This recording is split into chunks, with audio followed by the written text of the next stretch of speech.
มาแล้วทุกคนมื้อนี้เนาะธนาคารการค้าต่างประเทศลาวเนาะประกาศออกมาแล้วนะประกาศปันผลก็คือ100กีบต่อหุ้นหรือ100กีบต่อแชร์เนาะมื้อนี้ก็คือวันที่18เดือน3 2025เนาะคือถ้าเฮาซื้อหุ้นในมื้อนี้เนาะมื้อนี้ก็คือตอนราคาตลาดปิดก็คือ1,410กีบเนาะเฮาซื้อมื้อนี้เฮาถือไปจนฮอดมือประกาศมือจ่ายเงินปันผลเนาะเฮาก็จะได้กำไรไปละ 7%แต่เรายังน้อยๆเนาะได้ 7% เนาะหรือถ้าเฮาเซ็ตได้ราคาที่ต่ำกว่านี้เนาะได้ราคาต่ำกว่า 1,410กีบนี่เฮาอาจจะได้เปอร์เซ็นต์ที่มันสูงขึ้นซึ่งหมายความว่าเฮาสามารถถือแต่มื้อนี้เนาะจนไปฮอดวันที่25เดือน4เฮาก็มีโอกาสได้รับเงินปันผลแต่ถ้าเฮาซื้อหลังจากวันที่25ไปเป็นวันที่26เนาะเฮาก็จะบ่ได้เงินบ่ได้รับเงินปันผลเนาะ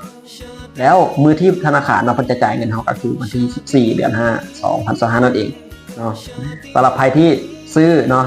เพื่อเก็งกำไรในระยะสั้นเนาะสำหรับในมุมมองของค่อยเองค่อยบอกว่ามันก็ดีนะเพราะว่าอย่างดีกว่าฝากธนาคารเนาะ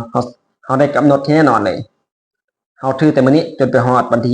25หรือ26เนาะ26หลังได้รับเงินปันผลแล้วเนาะหลังวันที่26ไปเนาะเขาก็ได้รับเงินปันผลละเห็นป่ะหรือถามแบบชัวร์ๆก็คือหลังวันที่14เดือน5เนาะหลังวันที่14เดือน5เห็นป่ะเขาก็ได้รับเงินปันผลอันนี้ก็คือ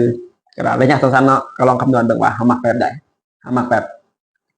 มือหวาบ่หรือว่ามักแบบบ่เสี่ยงเลยเนาะอันนี้ก็คือธนาคารเพิ่นประกาศออกมาแล้วปันผลก็คือ100กีบต่อหุ้นหรือ100กีบต่อแชร์นั่นเอง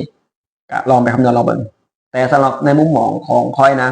100กีบนี่มันก็น้อยเนาะน้อย น้อยเนาะถ้าเทียบกับแค่ 7% เองเนาะ 7% ถ้าเทียบกับมือนี้เนาะตอนที่ตลาดปิดนั่นเอง